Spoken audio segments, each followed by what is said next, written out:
Do the pledge of the flag. Can we have when we do our moment of silence, can we remember our men and women who are fighting overseas, please?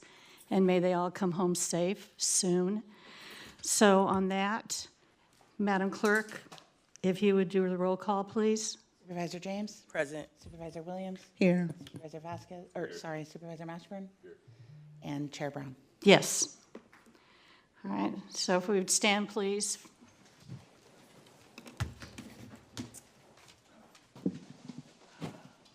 Can you start, Mitch? Yes, please join me. Let's look for a flag. Allegiance to the flag of the United States of America and to the republic for which it stands, one nation, under God, indivisible, with liberty and justice for all.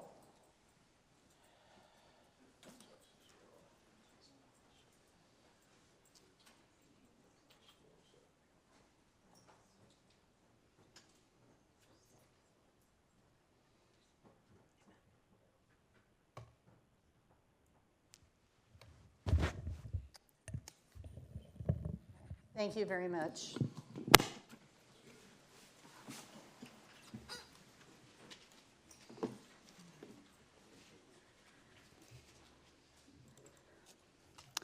To the clerk, presentation number 1, do we have any public comment? Ma'am, I have no callers on the line, and I have no cards for number 1.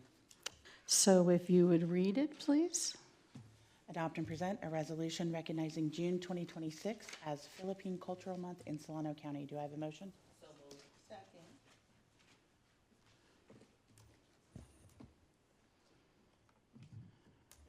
So ordered by a vote of 4-0.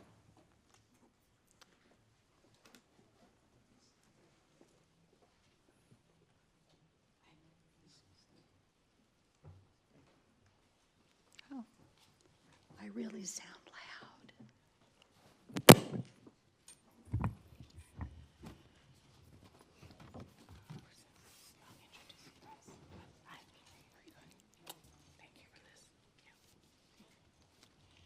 Good morning. It's an honor to present the resolution of the Solano County Board of Supervisors recognizing June 2026 as Philippine Cultural Month. Whereas the County of Solano actively supports and brings together diverse communities and generations with year-round celebrations that promote inclusivity, unity, and civic pride. And our beloved county observes the month of June as Philippine Cultural Month to honor Filipino American heritage and history, and to celebrate their vibrant culture and significant contributions to our great and grateful nation.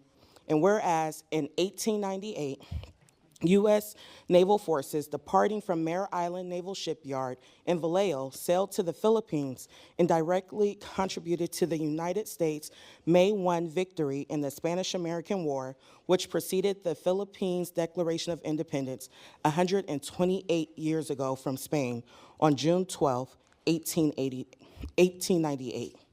And whereas this year almost marks the 80th anniversary of both the Filipino community of Solano County Incorporated, founding on April 6, 1946, and the Philippines' independence from the United States on July 4, 1946. And the Filipino community recognizes the long-standing ties between the two nations and expresses gratitude for the opportunities that have allowed Filipino immigrants to contribute to the cultural, economic, and civic life of the United States. And whereas this year also commemorates the 40th annual celebration of the Vallejo Pisa Saneon Festival, which draws over 10,000 visitors, in the 2026 theme, Honoring Our Culture Through Kwentuhan Storytelling, highlights the importance of strengthening intergenerational bonds, reconnecting with ancestral roots, fostering unity and belonging, encouraging appreciation of diverse cultures, and providing meaningful opportunities for artists, performers, and small businesses to share their work while supporting local economic vitality. Now therefore be it resolved that the Solano County Board of Supervisors does hereby recognize June 2026 as Philippine Cultural Month.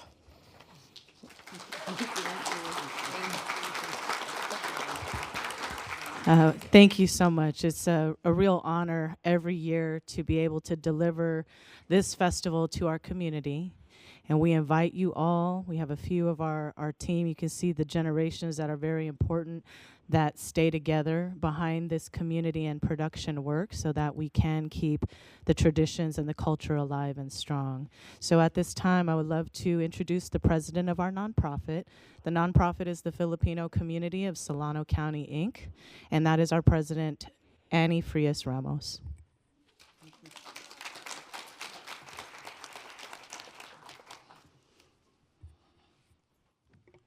Madam Chair of the Solano County Board of Supervisors, Ms. Monica Brown, and Vice Chair, Ms. Cassandra James, honorable members of the Solano County Board of Supervisors, distinguished guests, community leaders, friends, good morning. Again, my name is Annie Frias Ramos, the president of the Filipino Community of Solano County, Inc. I am honored, as read on our proclamation, to share a few words as we celebrate this extraordinary milestone, 80 years anniversary in existence of the Filipino Community of Solano County, Inc. And not only that we are celebrating our 80 years, we are proudly presenting also the 40 years anniversary of the Vallejo Pista Sanayon, which is widely attended not only in the Bay Area but all over. And we are inviting you with that. Filipino Community of Solano County, Inc., again, was founded in 1946. At its original origin is 820 Sonoma Boulevard. For 8 decades, our organization has stood as a symbol of unity, culture, services, and resilience within our community. What began with a small members of the Filipino families and pioneers had grown into a vibrant organization dedicated to preserving Filipino heritage, supporting families, promoting education through our scholarship program among high school graduating students, and building bridges throughout the Solano County. This anniversary is not only a celebration of the past, but also a tribute to the generation of leaders, volunteers, officers, and members whose dedication and sacrifices help our organization into what it is today. May this milestone inspire future generations to continue our mission with pride, integrity, and unity. Again, on behalf of our officers, members, volunteers, and the entire Filipino community, our Pista Sanayon team that are here, with the chairmanship of Janie Mojica, please give her a round of applause for the hard work that she's doing. And the Vice Chair, Mary Medina, thank you for your support and proclaiming the month of June as the Philippine Cultural Month. Maraming salamat at mabuhay po. Thank you, Auntie Annie. And just a few words from our Vice Chair this year, Mary Medina.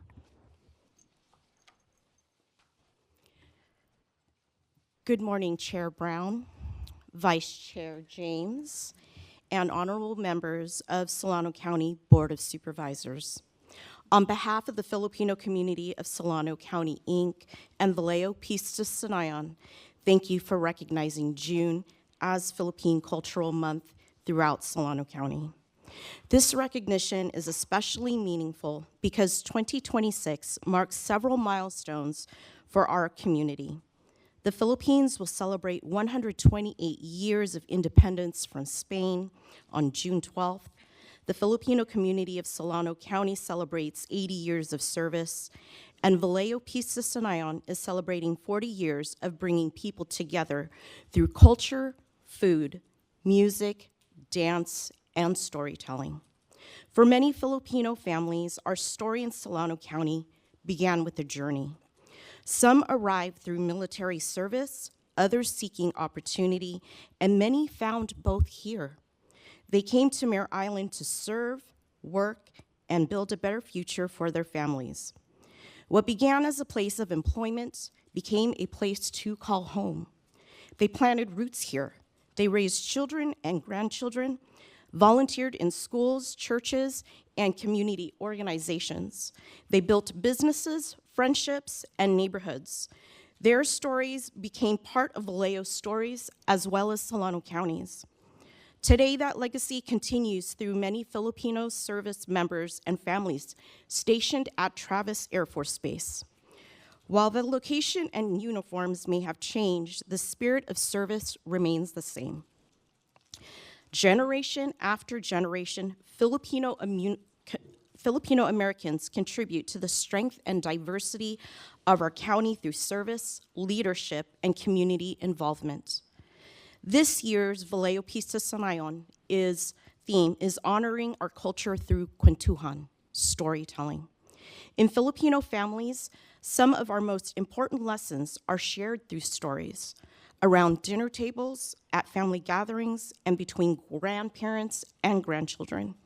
Through them, we learn where we come from, what our families sacrificed, and what values we hope to carry forward. This is what we hope to celebrate this year. This Saturday, June 6th, from 10 a.m. to 6 p.m., we invite you to the Mare Island Coal Sheds to celebrate 40 years of Vallejo Pista Sanayon. There is something particularly meaningful about gathering on Mare Island, a place connected to many Filipino families whose journey helped shape Vallejo and Solano County. But our hope is that these stories do not end with when the festival does. We hope that they become dinner conversations and favorite pastimes at family gatherings for many years to come. While the festival lasts only one day, culture lives on through the stories we tell, the traditions we share, and the connections we build. Thank you for helping ensure those stories continue to be told and that the contributions of Filipino Americans throughout Solano County are recognized and celebrated. Maraming salamat at mabuhay.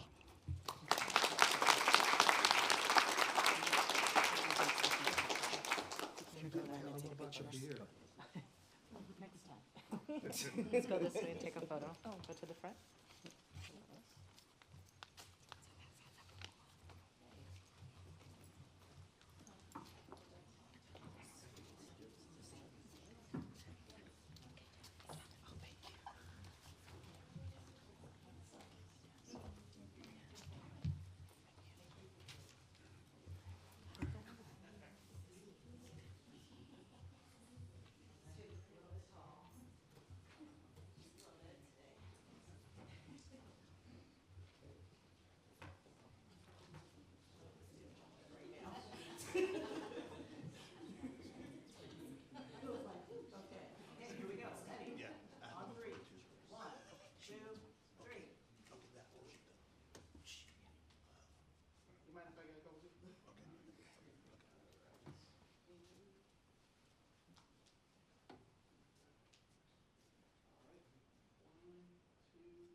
Okay, Madam Clerk, let's keep working on this one.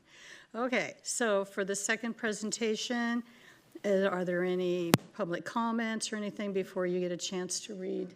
I do have a caller on the line, so I'm going to see if they want to. Okay, thank you.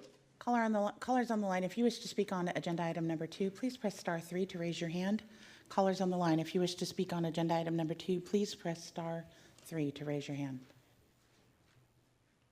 Okay, ma'am, they are not raising their hands, and I do not have any cards for item number 2. So you get to read it. Adopt and present a resolution recognizing the Mare Island Technology Academy 2025-2026 mock trial team. Do I have a motion?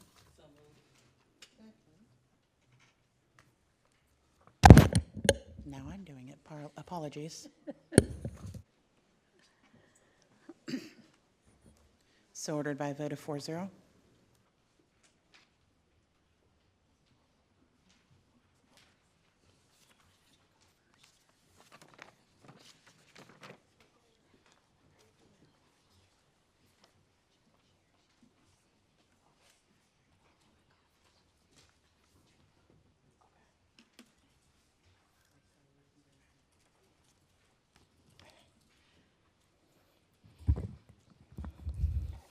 All right. So this is the second year we get to recognize Mare Island Technology Academy mock trial team for its outstanding achievements during the 2025-2026 mock trial season. So whereas Mare Island Technology Academy, or MIT, established its mock trial team in 2023, and the program currently serves as the only mock trial team in Solano County. And whereas participation in mock trial cultivates and strengthens student skills in public speaking, leadership, legal reasoning, civic engagement, critical thinking, teamwork, and courtroom procedure through rigorous academic competition. And whereas the MIT mock trial team demonstrated exceptional achievement during the season by earning multiple judges' decisions and individual student MVP honors against highly competitive North Bay programs while advancing to the California State Mock Trial Finals for the third consecutive year. And whereas the accomplishments and the dedication of students, coaches, attorneys, judges, and supporters and cheerleaders of the MIT mock trial team exemplify a strong commitment to academic excellence, civic engagement, and the development of future leaders within Solano County. Now, therefore, be it resolved that the Solano County Board of Supervisors hereby recognize and commend the Mare Island Technology Academy mock trial team for its outstanding accomplishments during the 2025-2026 mock trial season and congratulates the students, coaches, and supporters for their continued success and representation of Solano County. And last year, I had the honor of actually going to their schools after we presented this resolution and gave each of the students a certificate. But since this is the last week of school, I know that we all could take a deep breath, especially me. And I have kids. It's hard getting up in the morning at times. This is senior week. As well. I just wanted to take a moment to recognize the outstanding achievement and dedication and service as the member of the mock trial team. So through your commitment to academic excellence, leadership, and civic engagement, you have demonstrated exceptional professionalism and perseverance throughout the 2025-2026 mock trial season. And your hard work and contributions helped lead the team to continued success against highly competitive programs and to advance to the California State Mock Trial Finals. And your accomplishments reflect great credit upon yourself, your school, and our Solano County community, and serve as an inspiration to future student leaders. And just wanted to say the names of the team members. And I want to apologize now if I mispronounce your name. And I understand, a lot of people call me Cassandra, and my name is actually Cassandra, so I want to apologize to you. So, Maria Cristina Prado Nunez, Russell Gonzalez, Kimberly Kariuki, Natalia Olivias, Natalie Dubson, James Maravilla, Christelle Njugana, Cristobal Njugana, Amira Sakar, Teresa Flores, Jacqueline Gamez, Oasis Sharma, and you got me, Acacia Lujan, and Grayson Shaw, and Andrew Q. So thank you.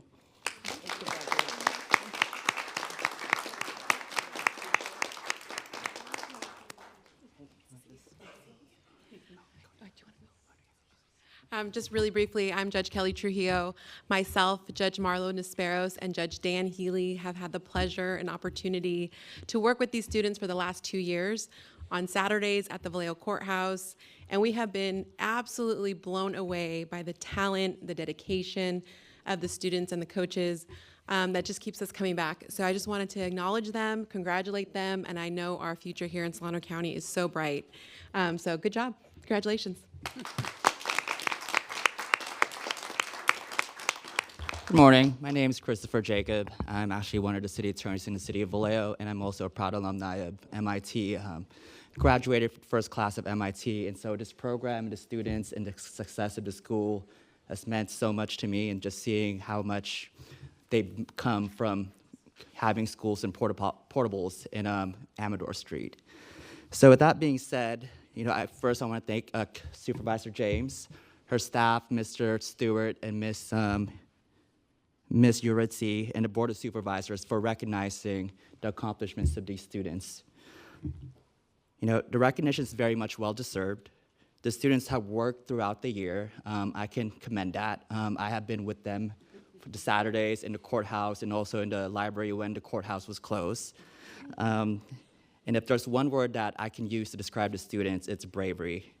Despite knowing that they will compete with better resource schools, better well-prepared schools, they come prepared, they come willing to do better, and they have done better. This is their third year competing in state finals, and they not only competed with pride, but they excelled. And to that, I want to recognize them and thank you also for recognizing their works, their accomplishments, not only right now, but I am confident they will accomplish so much more. Their future is bright, and I hope that they will go back and contribute to this community and help drive this community forward. Thank you, guys. And lastly, I do want to thank the coaches as well, Coach Nara Robert, Paul Harrison, Shannon Luja, and I also want to give a special thanks to Superior Court judges, Judge Nisperos, Judge Healy, and Judge Trujillo for not only opening their courtrooms and giving access to justice to these students, but to also for their mentorship, which I know will be valued by the students through their future. Thank you. Hi, everyone. Thank you for this time. I'm Shannon Lujan, and I'm coming from a different perspective. So I've had the privilege of volunteering a little bit with this mock trial team for the past year.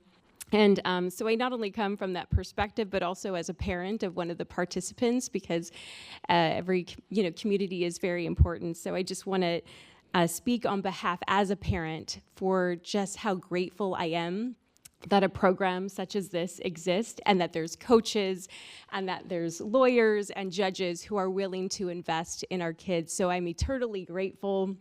And I'm also very grateful to the kids for the opportunity to work with them. I've seen tremendous growth, so just congratulations on that. And I just want to say programs like this strengthen our community, and they strengthen Solano County as well. So thank you for investing into our next generation of leaders for the past few years, and congratulations to the team.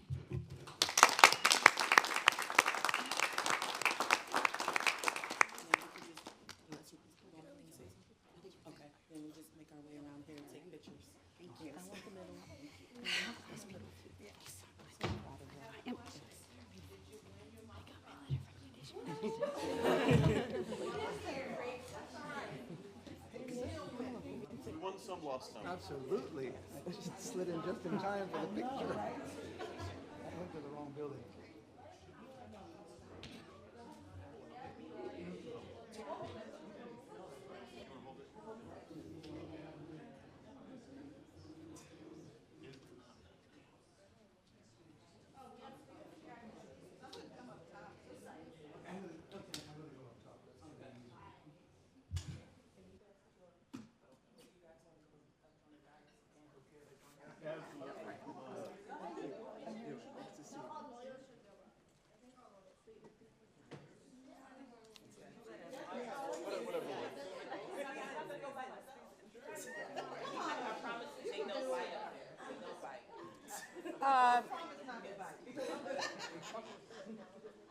That's the promise from these guys. I taught school. I get to bite. Yes. There's. Okay, here we go. On three. 1, 2, 3. What about everybody around you?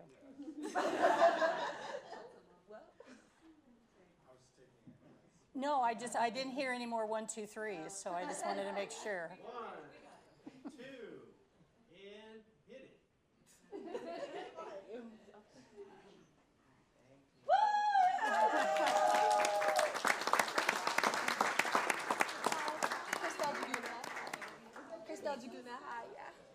Congrats. Keep us informed.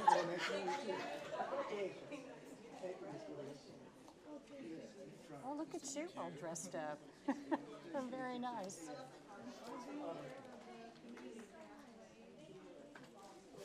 I wonder where Dan is. I haven't seen him in a while.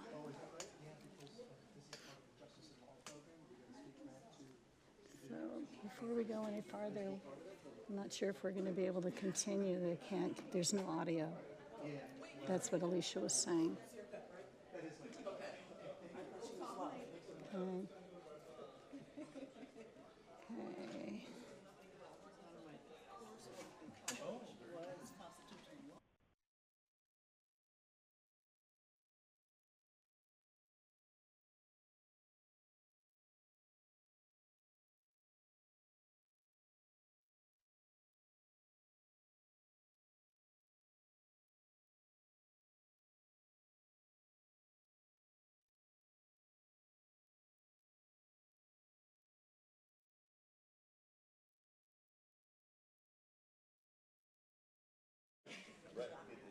So to the clerk of the board, we're on item number 3. Is there anybody who has called in or issued a card?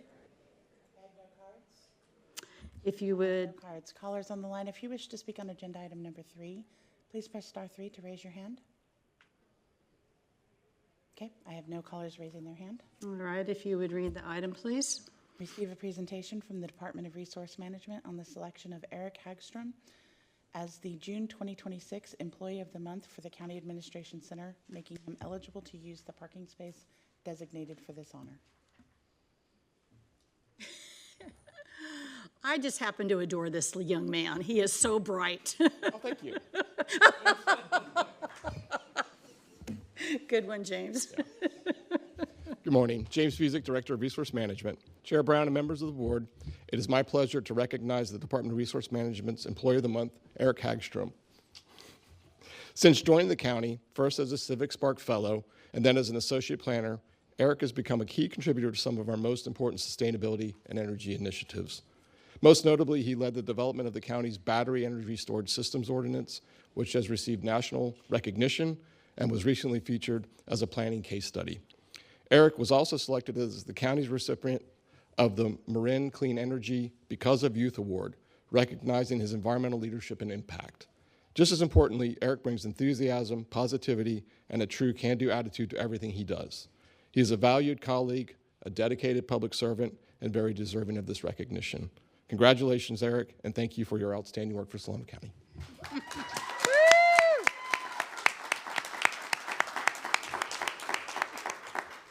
Thank you, board members. I came to my role at Solano County as my first job after graduating from college with no previous connection to the county. But in those 2 years since, I've really grown to love this county and have been truly embraced by my Department of Resource Management.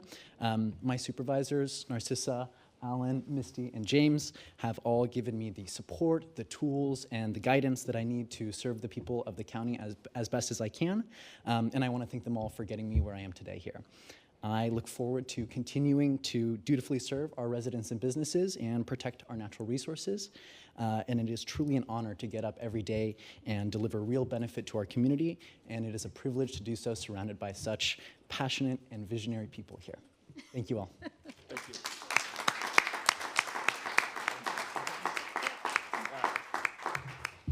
Hi, good morning. I'm Misty Colbrighter, Assistant Director, Resource Manager. I just want to say a quick few words of this talented young man here. And he is, not only is he our rising star, but he is like energized and energetic and all about energy. So I call him my little Energizer Bunny here at the department. And I just want to thank him for, encouraging all of us to continue to strive and to work together. So thank you, Eric. Love you, sir. On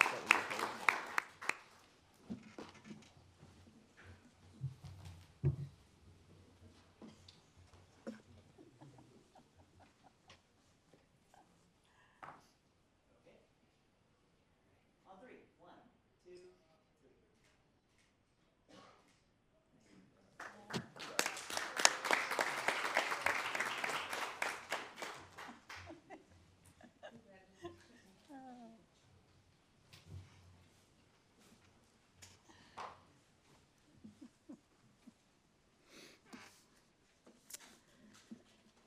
Okay.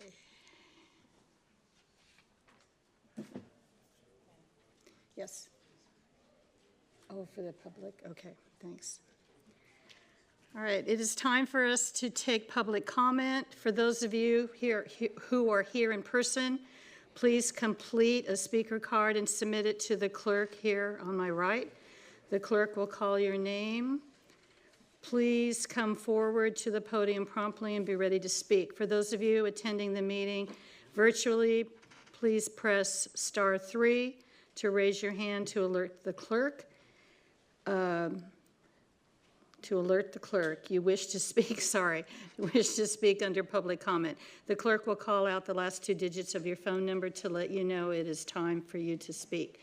And there will be 3 minutes to each speaker, please.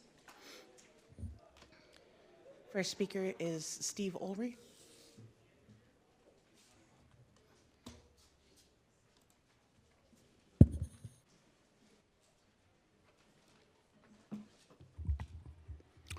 Good morning, everyone.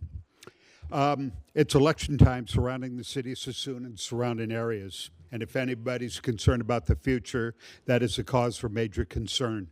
Before I address the subject of accusations leveled at several California counties, including Solano, concerning irregularities with ballot tabulations, let me quote a friend of mine who's an experienced poker player. He stated that the difference between a successful card cheat and a dumb one is that a smart cheat won't get caught with 5 aces. For those of you who know, there's only 4 aces in a deck. Well, many Suisun residents are now convinced that the previous council election exposed an individual with 5 aces. I didn't think that a candidate that was inexperienced enough to have cheated personally, but circumstances hint that something was arranged. I complained about the outcome to this board immediately. Solano is actually a one-party system, and no accusation will ever be acted upon if it involves a Democrat. We have all witnessed upsets before. However, most upsets are accomplished by charismatic and talented individuals who outwork their opponents. It is usually considered well-earned. However, this candidate displayed 0 effort, 0 previous experience, 0 public advertising, 0 appearances, 0 commentary. This person appeared out of nowhere. From all appearances, nothing more than a puppet. To make matters worse, an experienced, overqualified candidate was now removed. Suisun has paid for that void ever since. Eventually became evident just who this unknown candidate was associated with. It became indicative of a pattern that has been emerging over the past local elections, even at county level. Candidates with marginal capabilities and exhibiting a general lack of leadership skills, in other words, perfect yes candidates. Looking back, even 1 or 2 board-level election results have been improbable. Much of this just isn't achievable without some sort of interference at the ballot box. We're about to demonstrate whether or not this pattern changes. Thank you.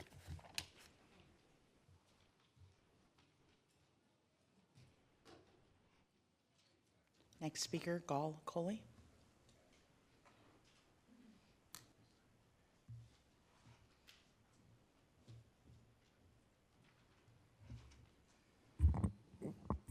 Good morning, Board. My name is Gall Cully. I'm speaking on behalf, I'm the president of the Pleasance Valley Ag Association, and I'm asking for your help. My community is asking for your help. There's an empty seat amongst you that has been empty for quite a while, but that seat is a huge void in our community in District 4, the crown of Solano County. Vacaville, Dixon. We have a lot of things going on in North Solano County. Our community has concerns over water, battery energy storage stations. We've got an agritourism overlay that's going through the process. We have concerns around the fire consolidation, the fire district consolidations, because of the continued effort of cleanup, the devastation of the fires of 2022. We have concerns around the I-80-505 commercial industrial conversion of our Class 1 agricultural soil. We have disappearing green belts between our Vacaville and Dixon cities, amongst other cities as well. A member of the Pleasance Valley Ag Association came to me absolutely upset, not knowing what to do. They are the primary and only farmer that provides local food, local fruit and vegetables to the Rio Vista farmer market. They were sent a letter from the county saying that they can no longer, until they can no longer provide, they cannot sell their fruits or vegetables anymore at the farmer market because they were not in compliance of some permits on their property. This is their primary source of income, and they had no one to go to. So guess who they came to? They came to me. They said, Gall, I know you know somebody. Can you help us? Can you help us? I called Wanda. I called the Solano County Farm Bureau, and I suggested some other people they called all over the place. I told them to call the county. I told them specific people in the county to call because this was life and death for them. This is their livelihood.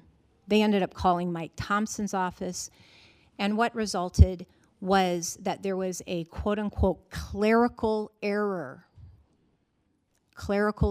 and just a simple apology on the telephone resulted in them being able to sell again in Rio Vista. But the Rio Vista farmer market, I'm sorry, I need a little bit more time.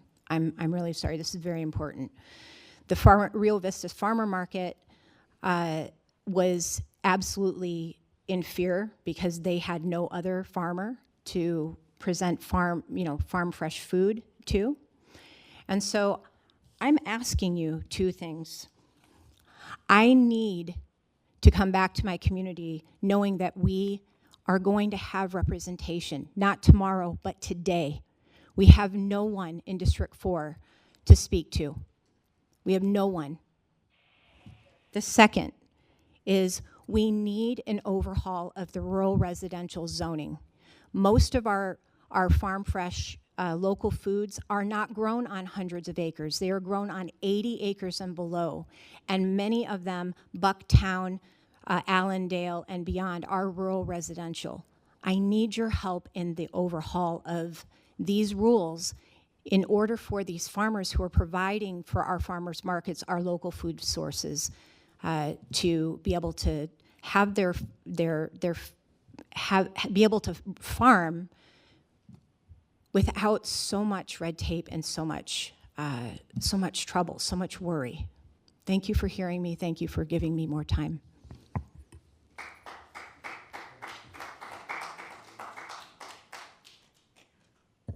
Next speaker is Joseph Joyce.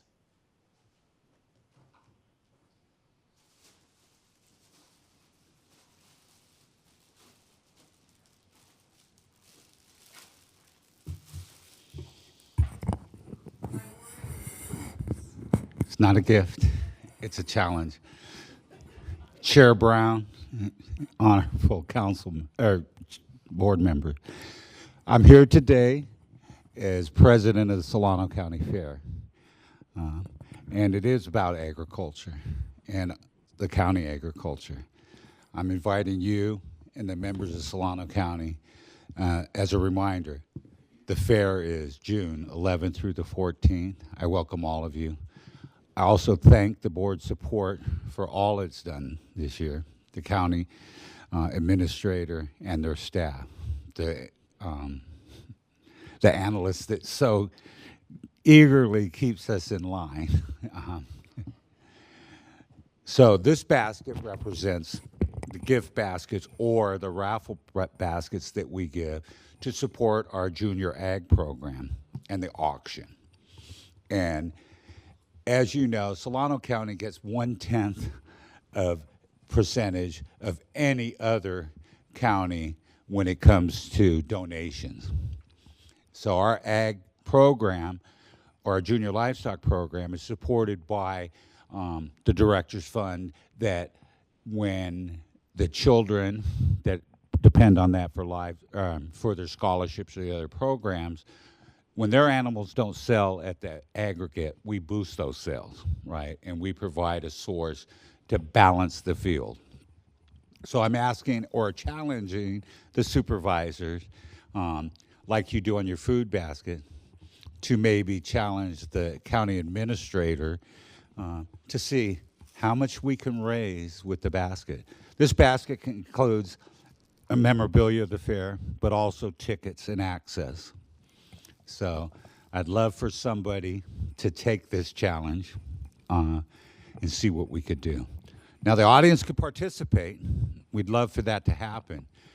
But we have exciting news. You know, other than the strain of the fire main breaking in the sheep barn yesterday, right, at a cost of way under what the county level is, right, but way over what I wanted to spend right before the fair as the animals are loading in. But we will be ready. This year celebrates America's 250th. Now that's the 4th of July, but all of us are participating to the buildup of it. So we've got Hometown Heroes, we've got the Demolition Derby coming back. We'd love to have you. In honor of that, Mitch, I humbly dress as the cowboy today and my Rio Vista heritage. I do support your ag program there. I'd love to have you out at the fair. I'd love to have all of you out at the fair. You know, when I became a board member, I thought, oh, animals, right, exhibits. I never knew that it was going to be all of the work, like the flooded fire mains, right, the paving parking lots. It's a lot of work, and I appreciate all the support I get. We recently were blessed with the opportunity to go after some of the Tesoro fine money, right, and I don't want to be that political person. What I did find was I have to be neutral on a lot of stuff. I have to be bipartisan. And that's what that was. You know, the fine's already there, but we went after it for the clean air and the resiliency. But what I do know is your guys' support on helping me restore that building gave me the leverage I needed to go after that outside money.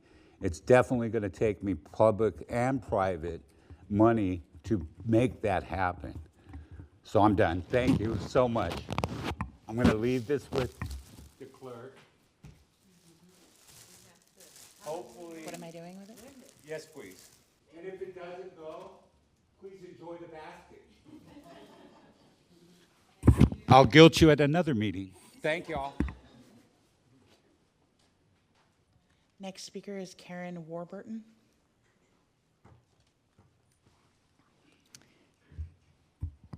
Speaking of agriculture,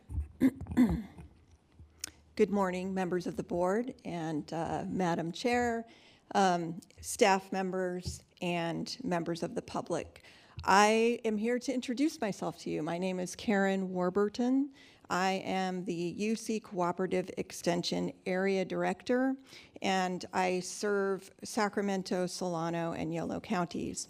I have worked a little bit with Mr. Goldberg, Mr. Davis. I really appreciate their help and input as I've been getting settled in my new position. But I also wanted to come and reach out to you, let you know that I'm here. I really appreciate your support thus far. And I will be probably reaching out and interacting with you on an individual level as well, just coming to, give you a brief introduction about who I am. I also wanted to let you know that we have some events coming up. We would love to have you at our events. So Master Gardeners is having an event tomorrow. It's at the Vacaville Library, the public library, and it's about how to stop creatures from eating up your garden. So if you have a lovely garden, I would invite the public and any of you to come and take part in that.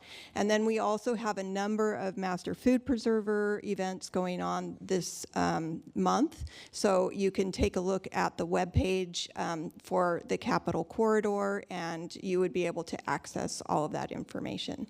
Additionally, the fair, since it was brought up, the fair is happening, of course, next week. We'll be out there with especially 4-H, right? So our 4-Hers will be there. They will be, presenting their livestock and participating in the livestock auctions that were just mentioned. And we also have a number of people that sometimes submit,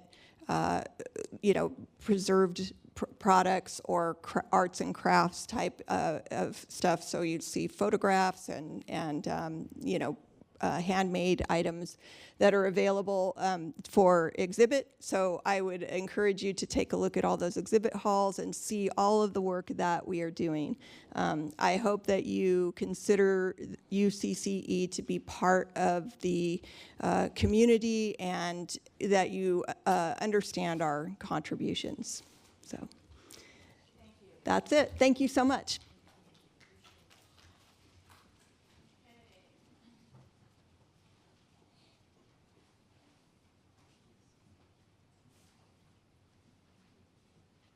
Next speaker is Ben Lyons.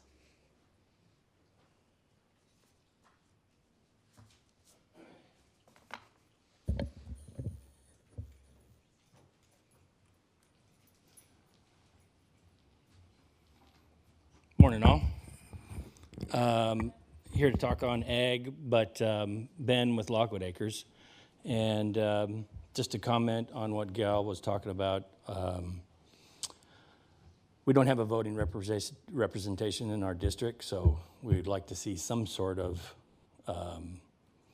correction to that, because resource management is meeting with the people in the office with District 4, and we have no idea what they're talking about. So we really need to get that resolved. And there's also a rumor that resource management is trying to increase fees. And the fees within resource management are out of control. We have a problem throughout the county, throughout the state of California with high costs of building. And these permit fees are just astronomical. I got levied with a $42,500 permit fees for items that I'm doing in a farm by right community to produce food. There's something wrong with the system when you have that kind of valuation and permit fees on things that I use, greenhouses, sea containers for storage, shade structures for packing. And they want $42,500. And this is just their cost of what it should be. But the whole reason I build things is because I can't afford what it should cost. I build it out of recycled materials. I build it out of what I have, and I make it work, but not to the valuation of $42,500 for permitting structures that, one, they don't have a definition for, and two, they're trying to put me into pigeonholes that are much more expensive for buildings. And then also we're trying to, items that are on the property build to that. So when I find something, I get it, but they want everything done now, and that's just not humanly possible for what I do. I'm one guy working 10 acres with my wife, and that's it. I mean, there's no way. That is a lot of zucchinis, $42,500 for permits to do what is by right. I shouldn't have to pay for a permit to do something by right. It's that simple. So, thank you.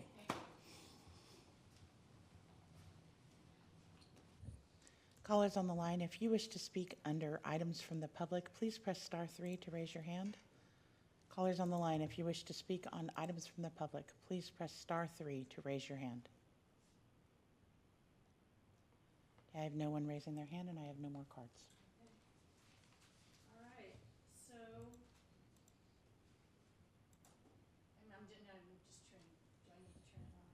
There we go, okay. So Ian, you are up now. Are there any additions or deletions to the agenda? So yes, we do actually have a change today. We're going to remove item number 16, which is the closed session, which is conference with labor negotiators. And that's the only change we have today. Okay, so will there be anybody who would like to approve the agenda with that deletion of item number 16?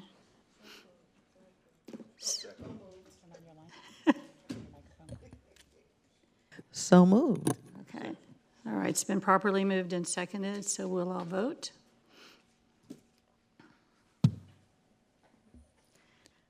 So ordered by a vote of 4-0. So it appears the colleague liked your suggestion of not having an item. Appreciate that very much. All right, so the next thing that we're going to be working on is the consent calendar.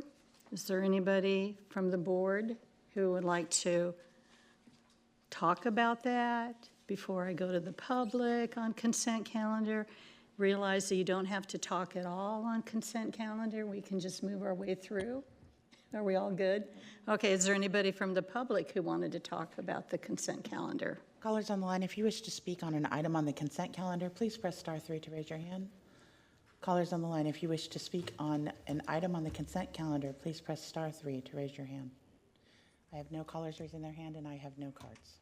All right, so now I need an approval, a motion to approve. Second. We'll let the clerk of the board iron that one out when she does the minutes. Okay. I always find that amusing. All right, So ordered by a vote of 4-0. Okay, thank you very much for reading that. All right, so let me go to the middle of the page because it's special districts time. All right, so the special districts are governed by the Board of Supervisors, and we are looking at having Montezuma Fire Protection District and the Suisun Fire Protection District. I'm going to go ahead and have you adjourn as the board, please. Oh, I have, that's right. So I didn't hit Mitch, I'm good. So we are now leaving, being the Board of Supes. Do I need to gavel again to be, all right, so I'm good on that one. All right, so we have a different hat, use your imagination. We are now dealing with the special districts. I have no cards for the special districts. Callers on the line, if you wish to speak on the consent calendar for the special districts calendar, please press *3 to raise your hand. Callers on the line, if you wish to speak on the special districts consent calendar, please press *3 to raise your hand. I have no one raising their hands. Okay. Are we going to hear any stats? Nope, this is just consent, ma'am. Oh, we're just consent. Oh, that's even better. Thank you, those of you on that side of the room. Appreciate that very much. All right, is there anybody on the board who wanted to talk about anything with the special districts? All right. Motion, I need a motion to approve. Okay, been properly moved and seconded. So ordered by a vote of 4-0. So then I get to adjourn in terms of the special districts, not the Board of Supervisors meeting yet. We're getting there. We're getting there. All right, item number 14 to the clerk of the board. Receive a verbal update from Paragon Government Relations, the county's federal legislative advocates, on federal legislative matters of interest to Solano County. Receive a verbal update from Karen Lang, the county's state legislative advocate, on state legislative and budgetary matters of interest to the county, including the governor's May revised budget and key legislation of interest to the county. All right, so I am looking at my colleague across the way there. You will be leading the charge. I sure will. Karen, thank you for coming. And I have something for you, so you can't leave until I give it to you. Okay. Okay. Well, good morning, Board. Matthew Davis with the County Administrator's Office. Thank you for the opportunity today to present this legislative report out. Before I start, I just want, as we reach the halfway point here in the legislative cycle for 2026, I just want to thank our board, our county departments, and our legislative advocates for their efforts and for tracking and responding legislation of interest to the county. So far, we've taken positions on more than 24 bills in items such as water, the environment, infrastructure, financing, veterans, health and social services, agriculture, among others. And as the board knows, the legislative platforms definitely empower our staff. It gives us concurrence from the chair, thank you Supervisor Brown, to quickly turn letters and arguments and get those in for the betterment of our community in a timely manner. So as we enter the second half of this legislative cycle, we'll continue working closely with our partner organizations, including NACO, CSAC, RCRC, the DCC, county departments and their professional organizations, and of course Karen and Paragon, to advance the board's priorities and serve the best interests of our community. So with that, I'm going to switch the slide here, and we're going to hear a report out first from our advocates in Washington, D.C., Paragon Government Relations, followed by Karen Lang here in the chambers. Thank you. All right. Thank you. Can you all hear me okay? Can't hear. We cannot hear you very well. Okay, how about now? Nope. No, unfortunately not. All right. Hassan, do you want to try? Nope. Nope, she's requesting Hassan. Hassan, will you go ahead and unmute yourself? Yeah, I'm on a different line. Does this sound better on this end? It's very quiet. Nope. We're not taking it personally that it's only 3,000 miles away and can't hear you. Is there any way you can turn the volume up on your end? Is that Nope,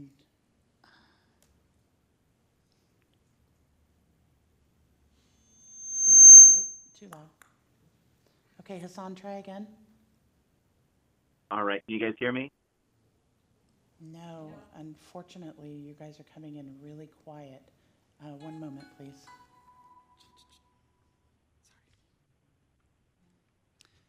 Would the chair like to start with Karen's update first as we work on that? Sure. Okay, thank you, Karen. No problem. Good morning, everybody. Thank you for having me. It's nice to be out of Sacramento. A couple of you were up there 2 weeks ago. You know what we're dealing with right now, so this is a nice break. Wanted to sort of set the table for where we are, and I apologize for the redundancy for the supervisors that were in SAC because you've heard a lot of this very recently.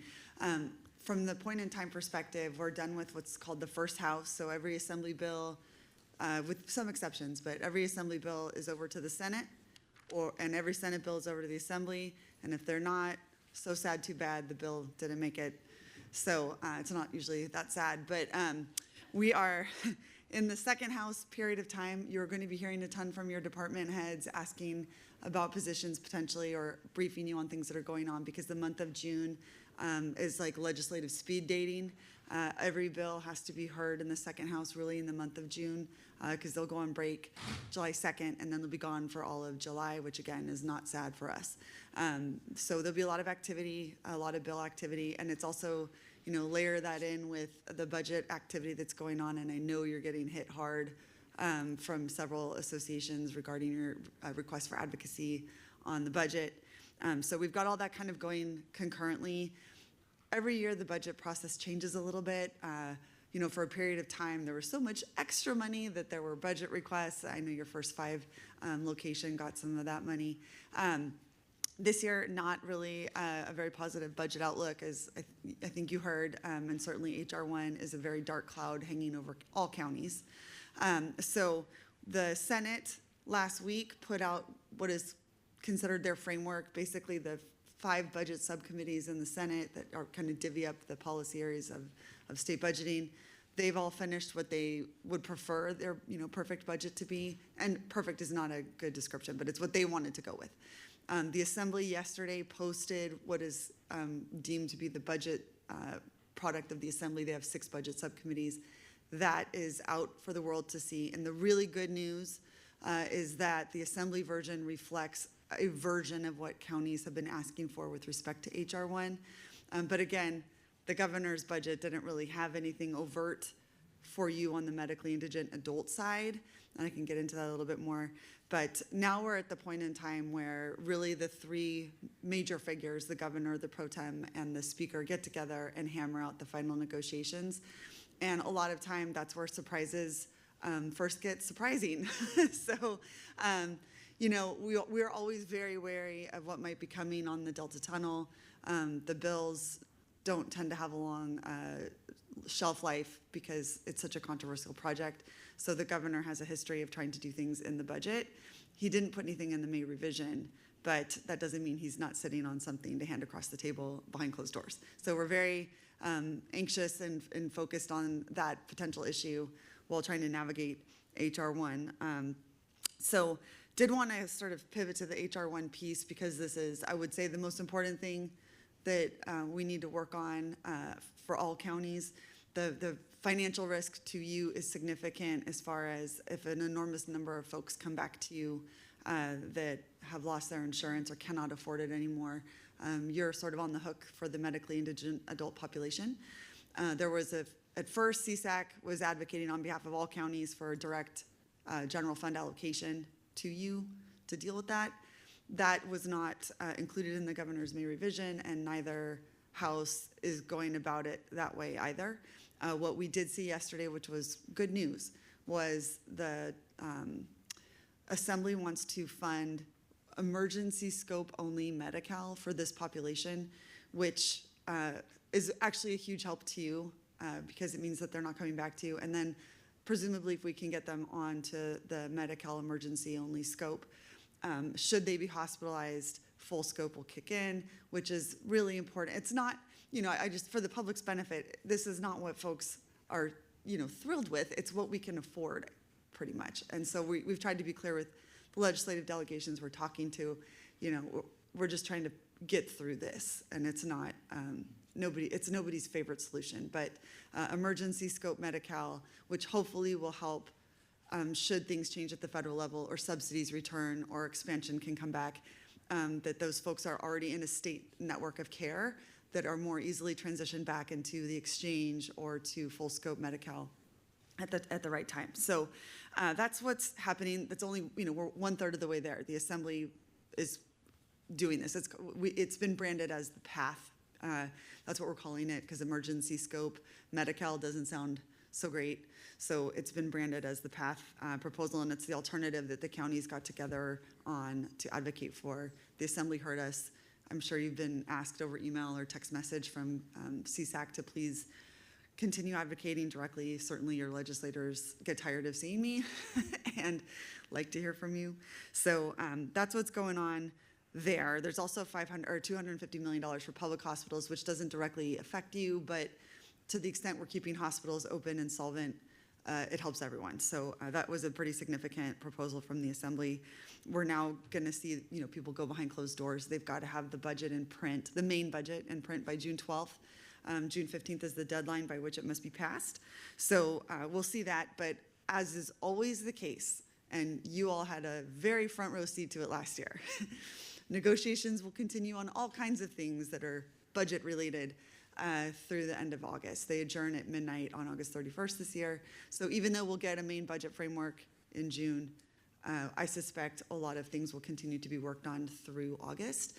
And one thing I wanted to flag for you, particularly given the fact that of your land use policies here in the state, one of the things that the governor's office has pointed to help relieve counties with respect to HR 1 is they're proposing to extend the sales tax to software. So I think of like, you know, when you purchase maybe the equipment for your audiovisual, you pay, you know, if it's software related, you will be paying taxes on that. You'll be paying sales tax on it. Unfortunately, if the governor thinks that expanding the sales and use tax to counties for software purchases is really helpful, I think every county in the state is located in a city limit. So when you buy really expensive software, the city of Fairfield, I think, benefits from that sales and use tax to the extent you pay it, not necessarily coming back to you directly. So we've had some kind of uncomfortable conversations with the Department of Finance about it, because I think they felt like that was a lot of money. It's about $1 billion in estimates, but I don't think very much of it will come back to you. So, you know, in fairness to the administration, yes, there is some new revenue being proposed, but as was best described, the Plinko game of state money or sales tax that comes down to counties, you know, after it goes through all of the filters, it's really not very much money. So we're trying to not be rude, but also acknowledge it's not a lot of money for you given the amount of responsibility you're going to be acquiring. As far as the actual size of the budget, to date myself, when I first started as an advocate, the state budget was about $72 billion. And just 3 years later, it's $350 billion. That's how big the budget is. And if you can believe it, even though it's $350 billion, it's still sort of unbalanced going forward. That's one of the cautions that the LAO has made. And I know I repeat it all the time, but it's worth repeating again. We rely so much on personal income tax and corporate income taxes, and we have 3 major AI companies that are about to go public, and Anthropic actually announced theirs this morning. I saw it while I was sitting in here. And again, to date myself, when Facebook went public, there was a line item in the state budget for $1 billion, because that is how much one-time money is infused into the state's general fund when billionaires get even richer.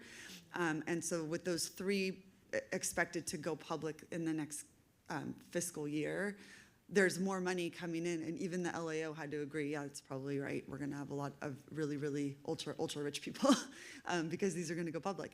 So that's why our general fund situation is not as dire as it would be without these 3 companies going public, but these are one-time events, and we can't build ongoing budgeting on one-time events, and so that's the caution we keep hearing, because I don't know how many more AI companies could really hit the roof like that. So we've been hearing this caution that there's going to eventually be a correction, and given how much we rely on this one very small section of taxpayers, if they have a bad month or a bad year, we have an outsized impact on the general fund.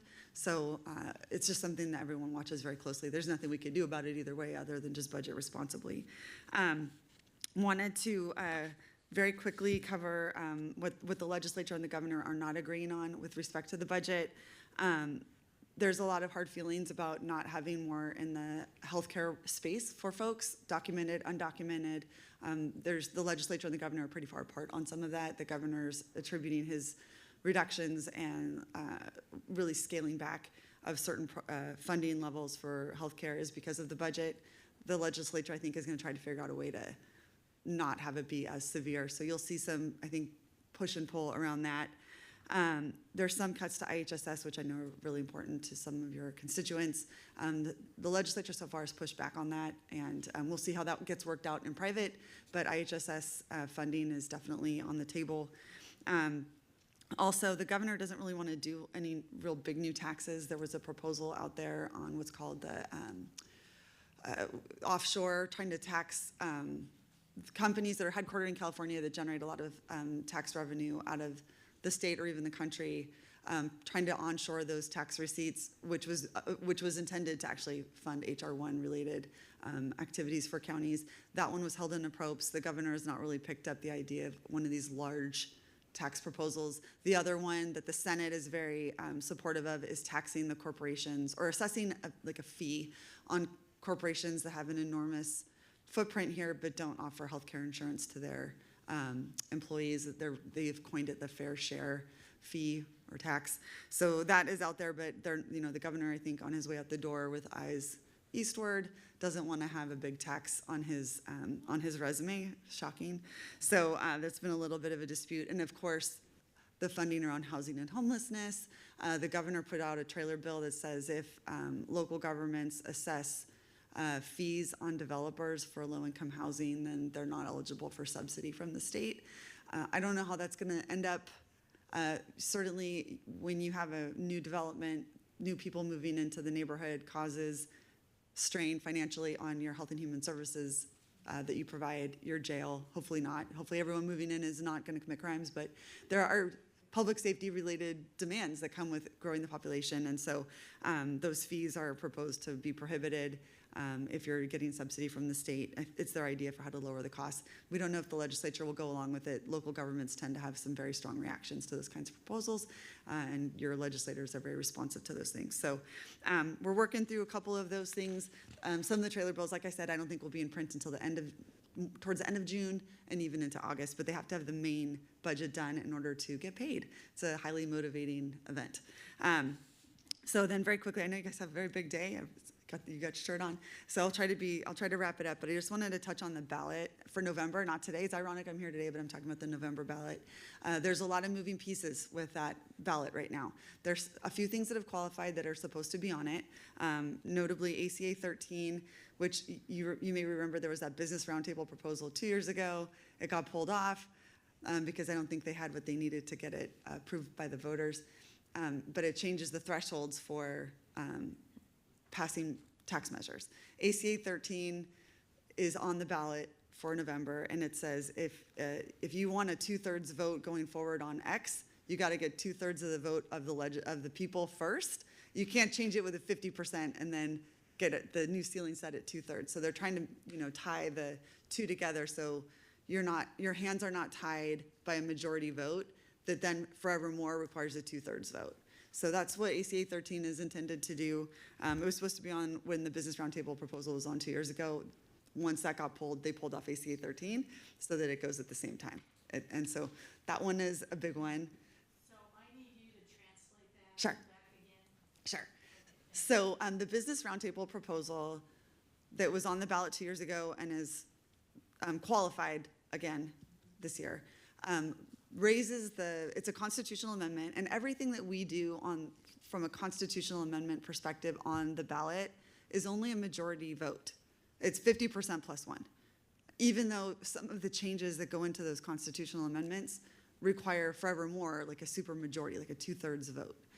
What ACA 13 is doing is saying if you're going to change something, change a vote threshold to be 2/3, then the change itself should also have to be a 2/3 vote. So that, because it's wild, right? It takes more votes, or it takes more signatures to qualify a constitutional amendment for the ballot, but it's still only a majority vote once the measure is being voted on by the people. So this is trying to tie the two together because it's easier to get 50% plus one than 2/3. So they're trying to make it match. It's kind of a reason for some of those to be 50% plus one because we couldn't get it passed the Yeah. other way. Yes. And so this Business Roundtable proposal is once again up for discussion because now there is it's basically the mansion tax in LA. It's a transfer tax for really expensive large homes. A lot of folks in LA don't like that. The commercial developers don't.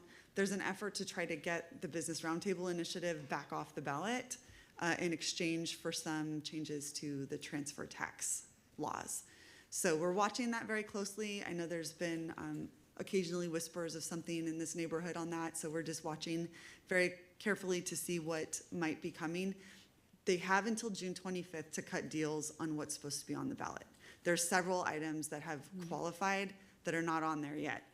There's there's going to be one on the Business Roundtable. One is the first one. There's one requiring voter ID to vote. That one is qualified. It's not, and that is, I don't know if the author of that measure is ever going to be able to get to the table and agree, but there is a voter ID initiative on the November ballot. There's two that try to limit what community clinics can pay their executive directors or their on-site clinic managers, and then or executives, and also one saying that you can only spend 10% of the revenue at a clinic on anything other than direct patient care. 90% must be patient care. And then there's also on the qualified for the November ballot, a measure for $25 billion to establish a revolving fund for middle-income homeowner, first-time homeowners. That is qualified by former Senator Bob Hertzberg. He's also, I think, kind of engaged on the transfer tax thing. He plays on the ballot quite a bit.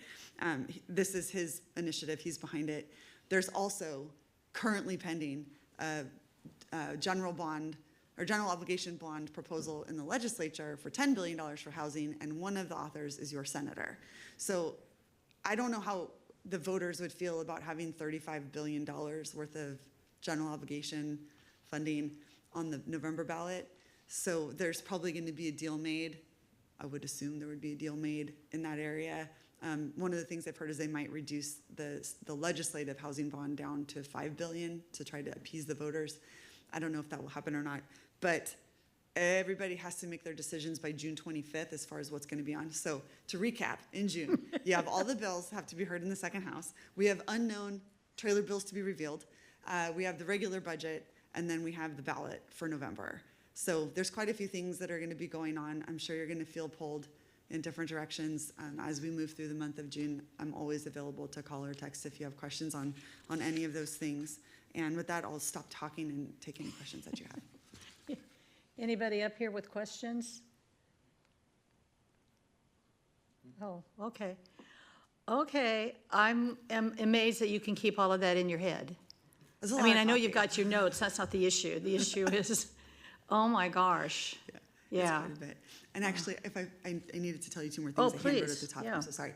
You will probably see in the news tonight or on social media, CDTFA, which is the tax and fee authority for the state, has sent their letter raising the gas tax another 2 cents. Effective July 1, it will be 63.4 cents a gallon in gas tax. That tends to be received very poorly in a regular time. Right now, I know you have a lot of commuters in your county. That's a significant thing that it will attract a lot of attention. I wanted you to know it's coming. And finally, we've had some fun over the last year talking about carrier of last resort and the effort to abandon copper lines, which is a significant issue in rural parts of California. We thought there was going to be a bill. There was a placeholder bill. They decided not to move forward. The CPUC, as I understand it, had asked the executives at AT&T to come in and speak to the CPUC under oath over what their plans were. And about 2 days later, they announced that they're going under federal law to abandon copper lines. And your constituents have probably already received letters if they are receiving their phone service by copper phone line, because I've seen letters that have been received in San Joaquin County by people they're just regular bill payers. So your constituents may be receiving those notices. I'm coordinating with our CRC on what their reaction to that is going to be and what that really looks like. But it sounds like AT&T believes, based on federal law, they have about a year and then they can drop the copper phone lines. So that's another big thing that's coming that's not legislative or budget. It is regulatory, I believe. And so we will, I'm going to be trying to get smarter and help respond to questions as they come up, but I wanted you to be aware of it. So sorry, 2 more really great pieces of news as I wrap up my report to you, but just wanted you all to have it so you are aware of it for when your constituents approach. Do you need some water down there, or are you okay? Oh, okay. I got it. I'm very hydrated. Oh my gosh. Anybody question on anything? I love it when you come and you send your emails and keep us abreast of everything, because I know that takes a lot of time and stuff like that, but oh my gosh. I cannot believe that they're going to raise, even if it's just 2 friggin' cents on gas right now. Yeah. Who the H thought of that one? If you can get their names, I'll put that out there in my newsletter. These are the people you need to contact. That is insane, insane We'll to get do it out that. today. Yeah, we'll send around the document. I just saw it this morning when I was getting ready to talk to you. So. Because that means everything goes up, and that we're talking about food, talking about anything that you need to get. Just, you wonder sometimes, is it the air in Sacramento or something? Okay, that was being snarty, but that's not the point. As bureaucrats. Unelected bureaucrats. God almighty. Okay, all right. Were we able to get in contact with DC? Ms. McKay, will you please press star 3, unmute yourself, or no, sorry, press star 6 and unmute yourself? I believe we have the volume situation fixed. Hi, can you hear us better now? Yes, we can. Thank you. Wonderful. So glad we fixed that. Hello, good morning. This is Rachel Mackey with Paragon Government Relations. I'm joined here by my colleague Hassan Sarsour, and then our colleagues Tom Joseph and Joe Connor are also on the line, but you'll, just for time's sake, hear from me and Hassan, and we're all available to answer questions. So just going to do some high-level updates on what is happening in Washington. This is probably no surprise to you all if you read the news, but right now the main focus of the House and the Senate and the Republicans there in concert with the White House is their efforts to try and get this immigration enforcement bill over the finish line. This is the party line reconciliation measure that would allow them to fund immigration enforcement for the next 3 years at around $70 billion.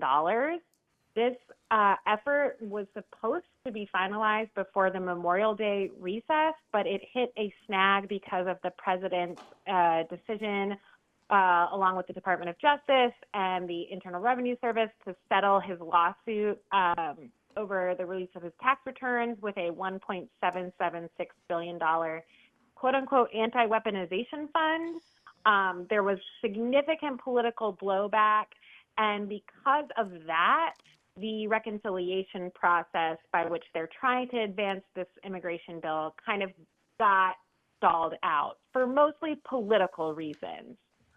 They have yet to fully resolve that issue. While there was a lawsuit on the fund that has sort of paused it from being utilized, and the administration has said that they will comply with that lawsuit, it's really up in the air on what their future plans are. And so Republicans are still working amongst themselves to try and resolve concerns from within the party about this fund and how they can advance their legislative agenda in spite of those concerns.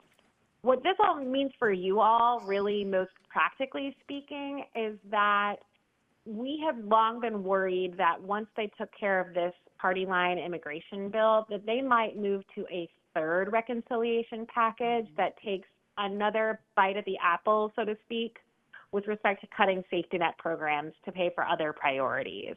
That had been kind of our worry, that we might see yet another party line bill that is, going to fund the Defense Department or some other administration priority, but cut Medicaid and SNAP, so CalFresh, Medi-Cal even further. With the holdup they have now, it honestly is looking less and less likely like they will have the time or the political consensus that they would need to do that. We can never say never, but we are taking this as a sign that it is increasingly unlikely that we're going to see another huge, package that cuts those programs. That's not to say they're not in jeopardy from, cuts at the regulatory level or other regular processes, but from a reconciliation package perspective, they just don't have that much time left before they have to adjourn for August recess. That is a really important time for them with the midterms coming up, and then that window for a big legislative push will really close. And they also have a lot of other work to do, including funding the government. So that brings me to fiscal year 2027, which is ongoing. The House, in particular, has made some progress on its appropriations bills for the next fiscal year. But we don't take their numbers too seriously because ultimately it's really the Senate where the action matters with respect to the government funding process, because that's where you need 60 votes. And so there has to be that bipartisan cooperation that the House just doesn't need to bother itself with when it is doing government funding bills.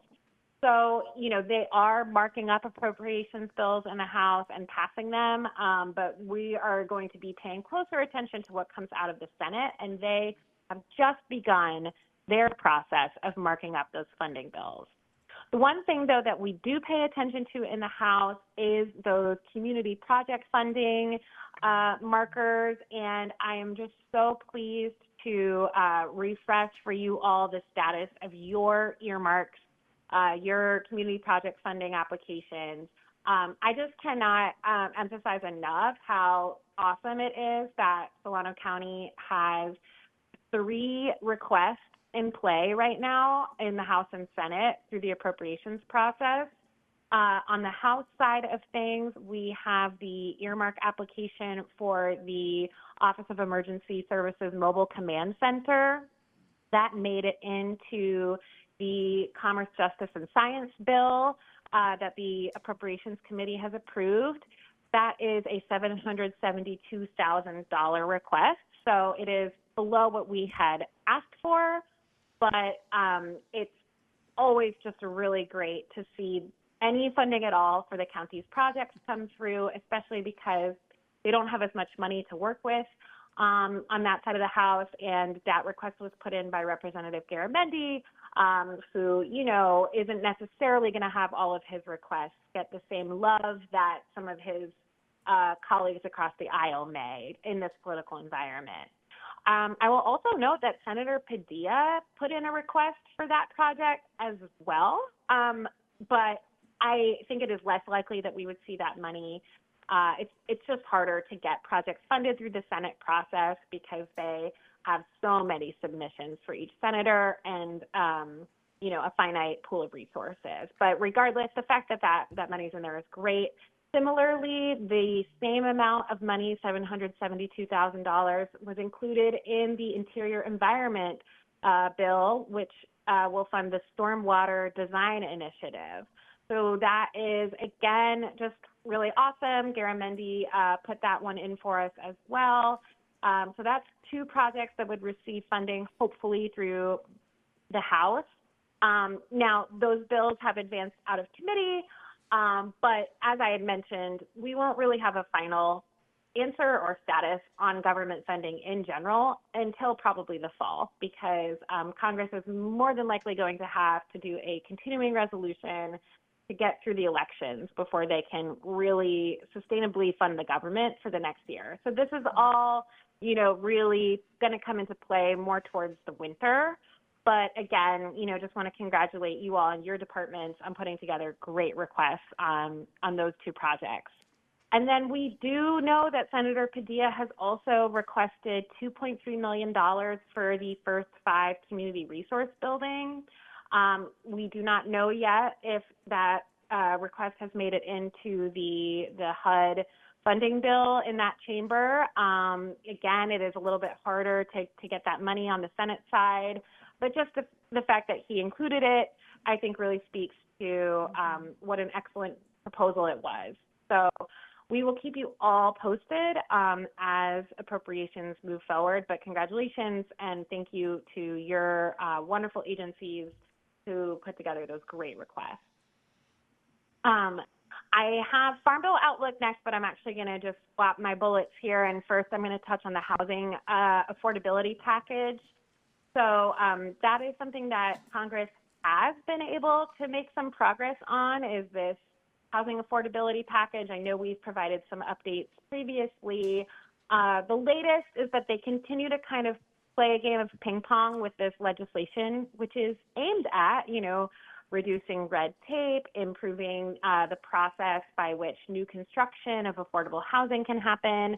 It's not the most comprehensive or biggest funding infusion into housing that we've ever seen, but it's certainly got some good policies in there. Most recently, the House did pass its version of this legislation, and it did so with the blessing of the White House.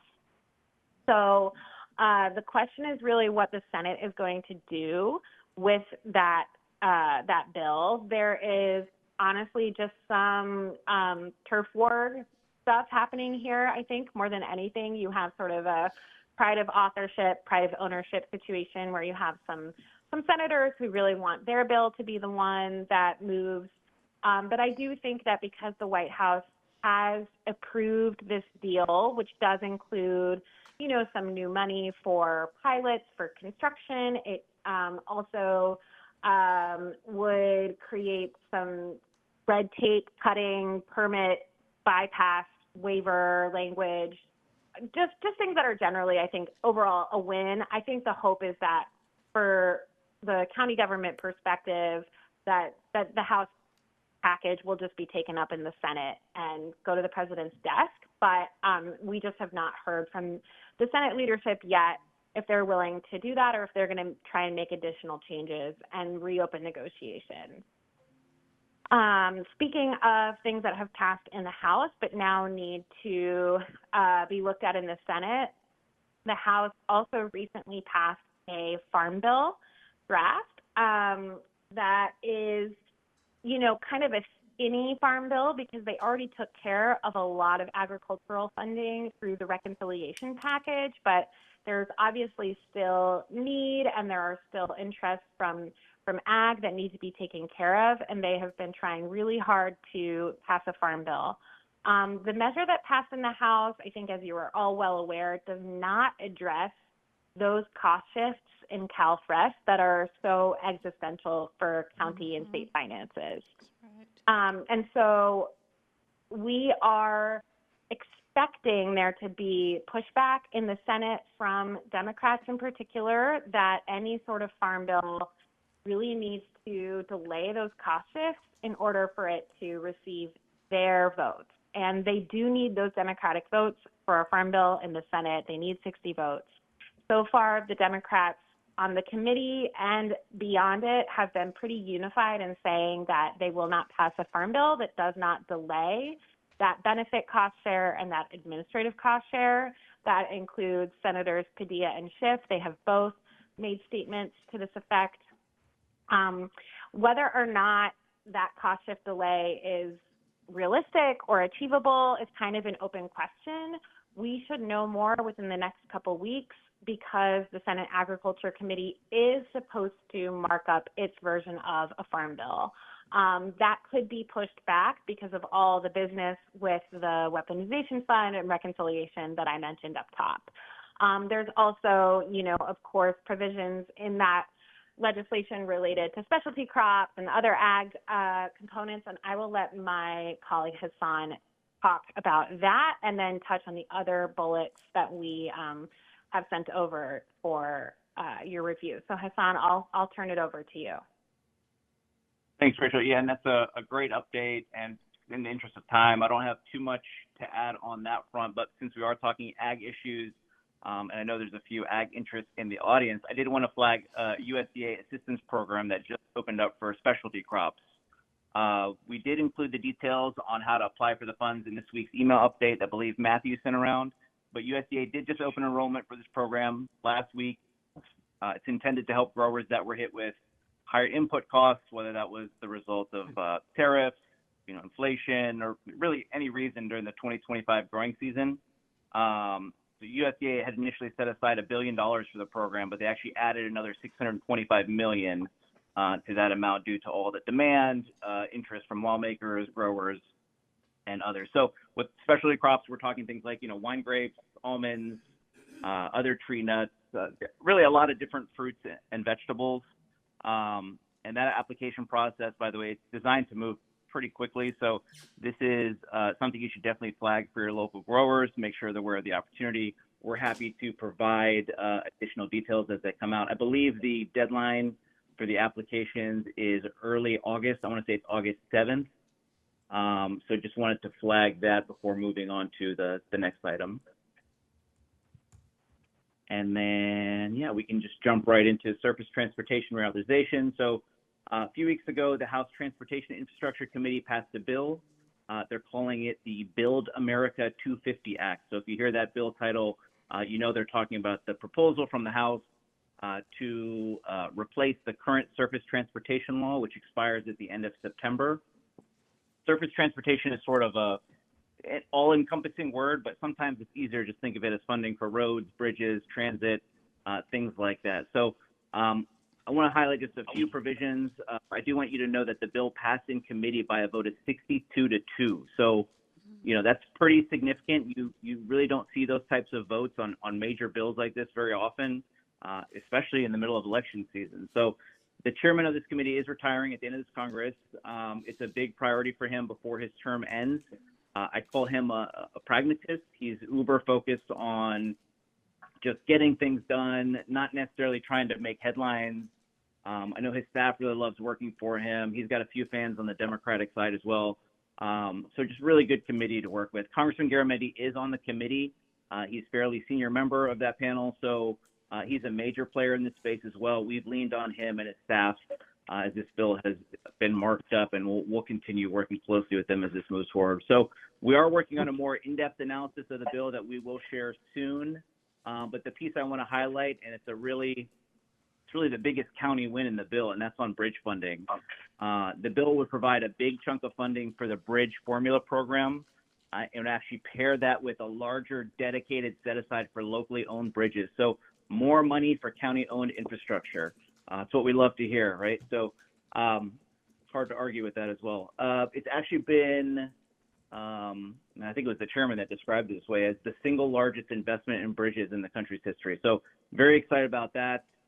Hoping that this moves forward from that alone. I do also want to highlight that the bill would expand the Surface Transportation Block Grant Program. That's sort of your bread and butter in terms of federal formula funding that makes its way down to the county level.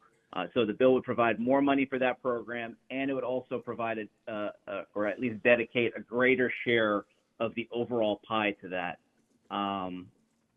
Maybe just a couple other things, you know, reading through the bill, I'd say there's definitely a focus on resilience, and that's sort of built into a lot of the different sections. Again, just ensuring that infrastructure investments prioritize projects that are built to better withstand disasters.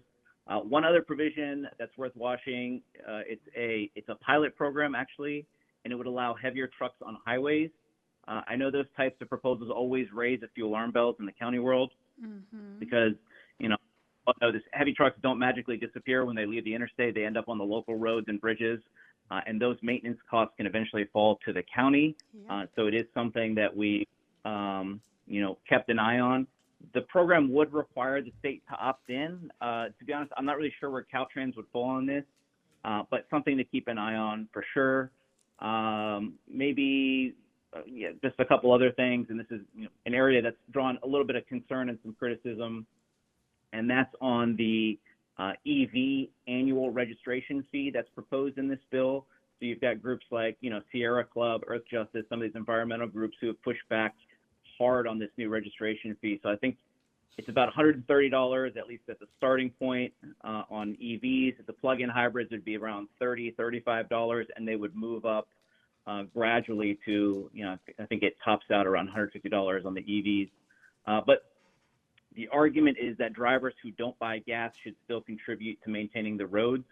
And then the counter argument to that is that the fees could actually discourage folks from buying EVs. And at the end of the day, it wouldn't do that much to shore up the Highway Trust Fund. So that's going to be a tough sell for some of the key members on the left. I've actually heard some concerns from the right as well, from folks who see this as a new tax. So this will be something that they'll need to overcome if they want this bill to move forward. And maybe just one more thing, and sticking with the EV theme, the bill would eliminate the 2 grant programs that provide funding for charging stations. But there is a requirement in the bill for states to use some of their formula funds for those types of projects. So no standalone program, but eligibility and, you know, a mechanism to enforce some of those at the state level. So again, the big takeaway, the bill includes some very positive provisions for counties, particularly on the bridge funding. I know NACO and some of the other local government groups have endorsed the bill. They've asked individual counties to weigh in as well. So just want to put that on your radar. But again, this is just the opening proposal, and this will be a fairly lengthy negotiation. Again, they have until, the fall to get this through. I can't imagine they'll get this over the finish line by then, but it is something that we're excited about and that we'll eventually need to move either before the end of the year or early next year. And then we can jump right into FEMA, a few good updates there. First, and this is probably the most anticipated update, the FEMA Review Council recently released its final report. Now, this council was established by executive order by the president last year. He pretty much tasked them with putting together recommendations to reshape and reform FEMA. Most of the folks that were selected to serve on this council are from red states, or would at least be considered out. It's the president. It's not all political, though. A lot of them do have a background in emergency management, so that's good. We're also happy to see Bob Fenton on the council. He's a longtime FEMA employee. He's the current regional administrator for Region 9, which does cover California and a few other states. Just real quick, yeah, the report had been delayed a number of times. A lot of what was in it has been leaked over the past few months, so it wasn't all a surprise when it came out, saying that there's definitely some proposals that we like, some we don't like, some that we're sort of neutral on, but it does provide a good sort of vision about where the president and the administration kind of want to take FEMA. I will say that the big guiding principle of the report, something that's sort of stressed throughout the document, is that disaster should be, and this is quoted from the document, locally executed, state or tribally managed, and federally supported. So the Review Council is really looking to FEMA that's focused more on coordination and federal support and pushing more of the responsibility on the states and local governments. So along those lines, one of the recommendations is to reserve federal disaster declarations for larger events that truly exceed state and local capacity. So we're talking about higher threshold to qualify for disaster declaration, so for the larger and, I guess what most folks would consider the wealthier states like California, that's not something we want to hear. That's potentially the bad. On the more neutral side, and something that'll need to be fleshed out a little bit more, the report calls for moving away from the current declaration process, which really looks at per capita damage indicators, how many properties have been damaged, how many properties have been destroyed, things like that. And it would move it toward a more predefined set of metrics. So they call it a parametric model. And it's something that a lot of insurers have actually been integrating into their systems. So the goal here is to make decisions faster, really cut down on the bureaucracy, but there's definitely some questions about whether a formula can fairly, account for all the different types of disasters and the actual conditions on the ground. So one way to look at this is that FEMA will be looking more at a spreadsheet to make disaster determinations and determine payouts instead of looking at the actual damage. So the trade-off is that the agency may not have the complete picture on a disaster, but, and here's the good part, rather than the county having to submit projects for reimbursement and then waiting years and years for funding to be approved, FEMA would provide states with an upfront payment, which would come within 30 days of that disaster declaration. So the trade-off is you may not get everything, but you'll get it a lot faster. Excuse me. So yeah, we'll just need to make sure that the devil will be in the details. We need to make sure the estimates are accurate, the funding gets where it needs to go, and you don't replace one set of headaches with another. But now that the report is out, we're hoping it does create some momentum for reform of the Hill.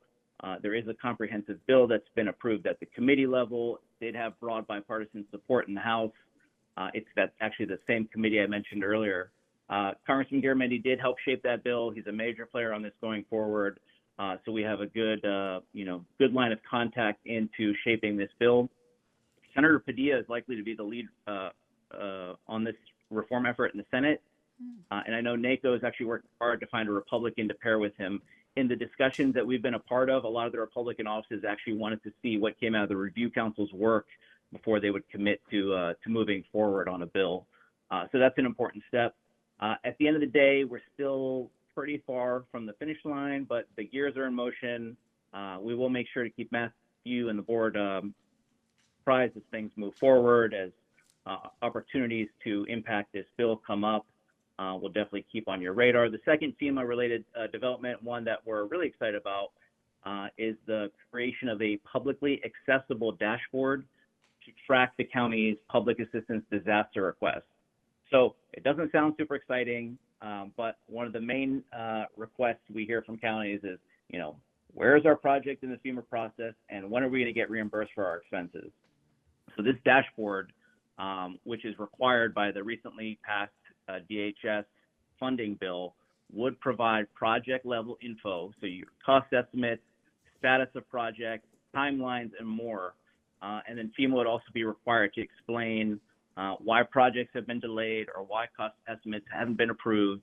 So, you know, if it's functional, I mean, this is, you know, this can be a beautiful thing here. So it'll be easier to see where a project stands. It'll help the county plan around cash flow. You'll be able to communicate more clearly with the residents about recovery timelines. All really, really good things. Again, it's going to depend on how FEMA sort of rolls this out, but something that we are certainly, you know, thrilled to see come to fruition. So maybe just a quick mention about some of the leadership changes that will impact FEMA. So the first is Kristi Noem is out at the Department of Homeland Security. I think folks probably know that by now. It's been, you know, maybe a couple months. Senator Mark Wayne Mullen, he's a Republican from Oklahoma. He is in. The acting administrator of FEMA is also out. She was Kristi Noem's chief of staff. Bob Fenton, who I mentioned earlier from Region 9, is in. He's served in that acting capacity before. He's a career staffer. He's well-liked, and he knows his stuff. So we're kind of happy that he's in that position. The president's also nominated Cameron Hamilton for the permanent role. He actually served in an acting capacity early on in the Trump administration, but he was let go after testifying before Congress that FEMA should not be eliminated. So I think that's a positive. It sort of highlights the 180 from the administration on FEMA, recognizes the importance of the agency. I will say in recent months, at least from my perspective, there has been a noticeable shift in tone and responsiveness from FEMA. Morale seems to be up as well, so I hope that continues. So definitely seeing sort of the light at the end of the tunnel in terms of FEMA responsiveness. Hopefully, yeah, that continues and we see more positive out of that agency. And then last but not least, I did want to mention the U.S. Forest Service reorganization. You know, I just spent a couple minutes on this. I know there's no federal forest land in the county, but this is relevant because the agency's, the regional office is based in Vallejo. Right. So real quick level, the Forest Service is looking to move its headquarters from here in D.C. to Salt Lake City. They're also looking to shift away from the regional structure that they've used for quite a while to more of a state-based model that really wouldn't impact California too much because the state office really just handles California and Hawaii doesn't have any federal forest land. They have a lot of state lands, but more of a assistance capacity there. So that wouldn't change too much. The part of the plan that's received the most criticism outside of the DC area is the consolidation of offices and research facilities. There's 6 facilities in California that are on the list to be closed. Well, not closed, consolidated, I guess. And that work would actually shift to larger hubs in the state.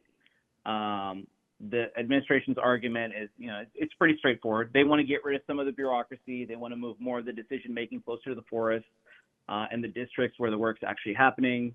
I heard one person actually describe it as fewer people sending emails about the work and more people actually doing the work. So I'd say there's still a lot of unanswered questions. There's some legitimate concerns as well. And lawmakers, unions, tribes, other folks have warned that the scale of some of these changes could lead to the loss of staff and affect the agency's ability to carry out wildfire response, things like that. There's definitely precedent for that type of brain drain with previous relocation efforts with BLM and some of these other agencies. Again, for Solano County, the most immediate issue is what happens to the Vallejo office. Under this current proposal, that facility would be repurposed as a national training center.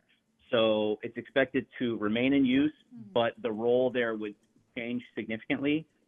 It's not entirely clear what that would mean for the current staff, but you know, this could actually be a net positive for the county, especially when you look at the possibility of bringing Forest Service employees from around the country to the county for training. So something we're going to continue monitoring. The Forest Service chief is on the Hill this week. He's going to be testifying before 2 committees. He's a straight shooter as well. I know Senator Padilla's staff has said privately that they trust his word. They believe what he says, that he's actually, doing a very capable job. So it's always good to hear that, the opposing party likes working with somebody on the other side. So we'll keep our ears to the ground on this, and happy to report back any other key details. And I think that's all we have for today. So if there's any questions, this would be a good time. So colleagues, I have a question. So I have a couple questions. I'm concerned about the fact that Ukraine is not getting what they need in terms of taking care of having the right mechanism so that they can blow up the bombs or whatever it is that they come that are killing people. So is there any thought at all when we're looking at spending all this money for the military that Ukraine is going to get anything at all in order to make sure that their people stay safe? That's a good question. I'm looking to see the House floor action. There's a Ukraine resolution on the floor, and I think it does address the issue of getting more resources to Ukraine. But it's become, so politically, right. I don't want to say toxic, but yeah, it's one of those issues where I think they're trying to do a lot of the work behind the scenes and not raise this to the level where it's it's all over the press. I don't have a great answer. Let me look into seeing where Ukraine funding is and then get back to you. Yeah, because over the weekend there were quite a few civilians that were killed, and they're looking at if we just had some proper. And then the other is that, is there any talk at all that we're going to spend any money to make sure that we take and all of this stuff that has been used up, that we're going to be able to replace it should something happen with Korea or wherever? That's a big concern I have, especially since we have Travis. Is Travis going to get the stuff that they need, or do they have enough? And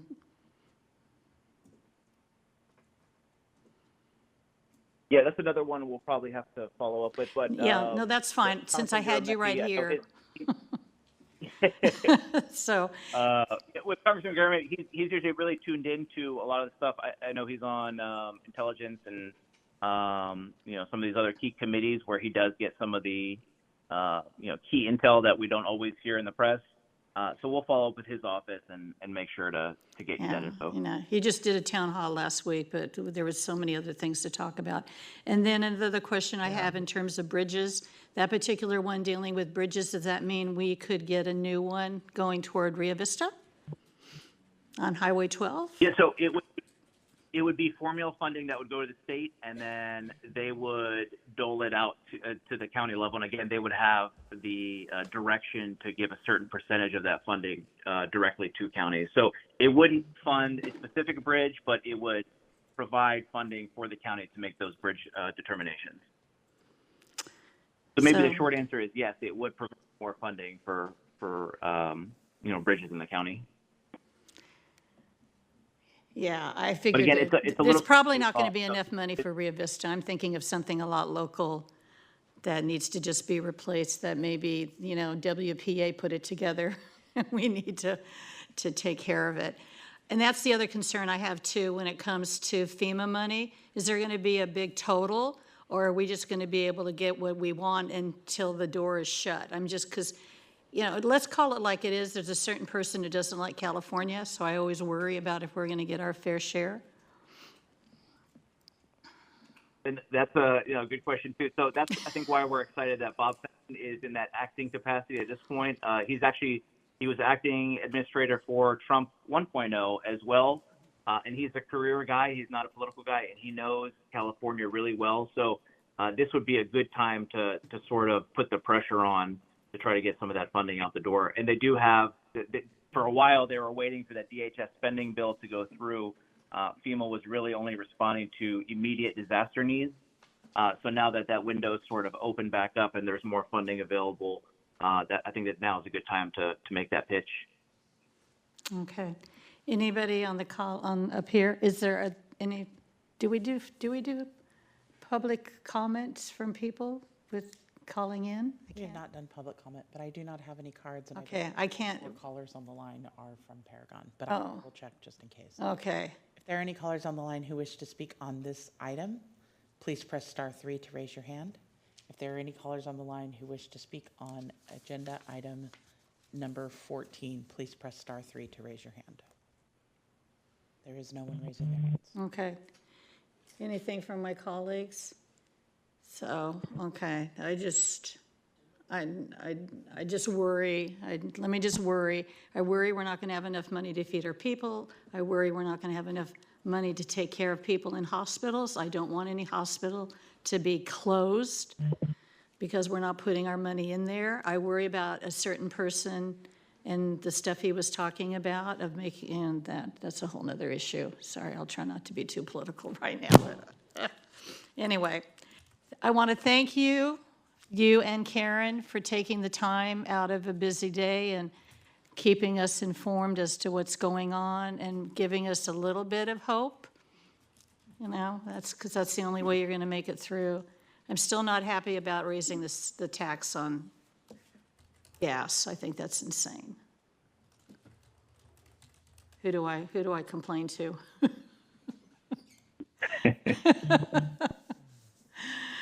Because I don't think people in DC understand. We have a lot of people here who are hurting and don't have enough money to pay for things. Yeah, I get that. I know I do want to mention, I've heard a lot of talk about a gas tax holiday as well. Does not seem like it'll come to fruition. A lot of that has to do with, again, the Highway Trust Fund is, nearly insolvent. It's been in the red. They've relied on general fund transfers for so long that anything that takes funding away from it wouldn't be that great. I know the gas tax at the federal level is collected at the producer level too, so it's sort of unclear whether those discounts would actually go to drivers and people filling up gas. So a lot of talk about that. I don't think it's going to come to fruition. But we don't need to add to it, I guess is where I'm going with it. The fact that even somebody thought about, let's increase it, I just find that incredulous. That's just me. Okay, anybody else up here? All right, we will let you go. And I'm glad that everything got taken care of. Happy all the holidays between the next time we all meet. Same to you. See you soon. Take care. Thank you. May you enjoy the fighting that's going to be happening on the grounds. God. Oh. Okay. And Matthew, thank you for all your help with making this all go together. I appreciate that very much. Okay. I'm looking for the rated Paragon. Okay. I think, guys, we are almost close to being done. Ooh. Okay, so We're on agenda item number 15. which one am I looking at? 15? Oh, there we go. Thank you.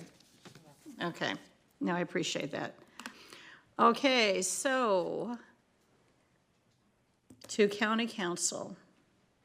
Agenda item number 15. Agenda item number 15. Why am I not finding 15? I can go ahead and read the title. Yes, please. I'm not finding it. Adopt a resolution accepting the tentative agreement with the chauffeurs, Teamsters, and Helpers Local 150 Attorneys Unit 1 regarding Unit 1 for a successor memorandum of understanding for the term June 2nd, 2026 through September 30th, 2028. Approve a side letter agreements to the memorandum of understanding to be entered into with the chauffeurs, Teamsters, and Helpers Local 150 Attorneys regarding Unit 1 concerning base wage increase reopener and pay parity. Direct the Director of Human Resources to prepare the memorandum of understanding consistent with each of the tentative agreements and obtain the signatures of the relevant signatories for Unit 1, and delegate authority to the County Administrative Officer or Director of Human Resources to execute the final memorandum of understanding and make technical, non-substantive adjustments. Not being rude, Niger, I just couldn't find it to read. Thank you to the clerk. All right. You may talk. Good morning, Niger Edwards, Human Resources Director. Good morning, Chair Brown and all the members of the Board of Supervisors, as well as County Council and our County Administrator. I am pleased to announce that Unit 1, which is our attorneys, has ratified their MOU. They have the parties, so the county and the attorneys Unit 1, which is represented by Local 150, have met and conferred. Everything has been ratified. And also wanted to add that they did add an additional, or not an additional, but a pay parity side letter, just as the other unions. We only have one outstanding union at this time, so if that particular union receives anything in addition, then they will be, the pay parity will apply to that. They also have a side letter related to the reopener for their wages in 2028, which is what all the others have as well. The recommendation is that the Board of Supervisors approves the successive MOU for Unit 1 with a term beginning today, June 2nd, through September 30th of 2028. That concludes my presentation.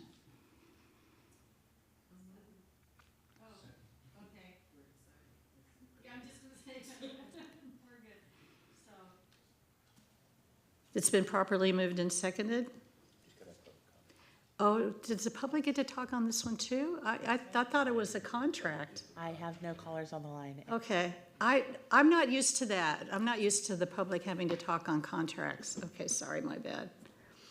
So, okay, but thankfully nobody is asking for anything. I appreciate that. So ordered by a vote of 4-0. Okay. Okay. Thank you to HR. We down to one. Yay. All right, so now do I go to Carrie? Member comments, ma'am. Board member comments. Okay, so colleagues, anybody want to start with board member comments? Oh, well, okay, so did I do left-hand time? Did I do you first last time? Well, I don't either. So you can go. Just want to reiterate, the 40th annual Vallejo Pizza Saneon is happening this Saturday at the Mare Island Coal Sheds from 10 a.m. to 6 p.m. There, you can also park on the main side of Vallejo and catch a free ferry to Mare Island. I also want to provide a brief update from the CSAC Legislative Conference. I serve as co-chair of the Administration of Justice Policy Committee. And our committee discussed several important issues impacting counties, including juvenile realignment, Proposition 36 implementation, of course, unfunded mandates, and how counties can work collectively to support public safety. I do want to take the time to thank Probation Chief Farah for his presentation on juvenile realignment. He provided valuable insight into the impacts on counties and highlighted best practices while also showcasing the innovation that's taking place here in this county.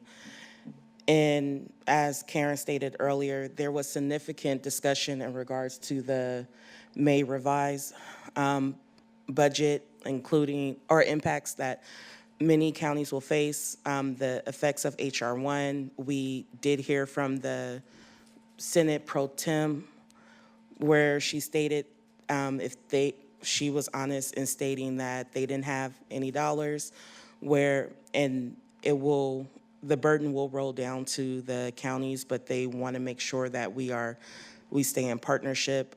I did attend one of the policy committees, the Health and Human Services Committee, where I brought up if that committee there was a lot of conversation around budget, but there wasn't any conversation around the unfunded mandates.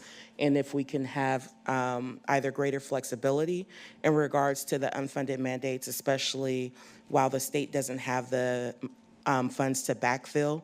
The chair of the Health and Human Services Committee, LA Supervisor Holly Mitchell echoed this concern and made a request for further review by CSAC staff.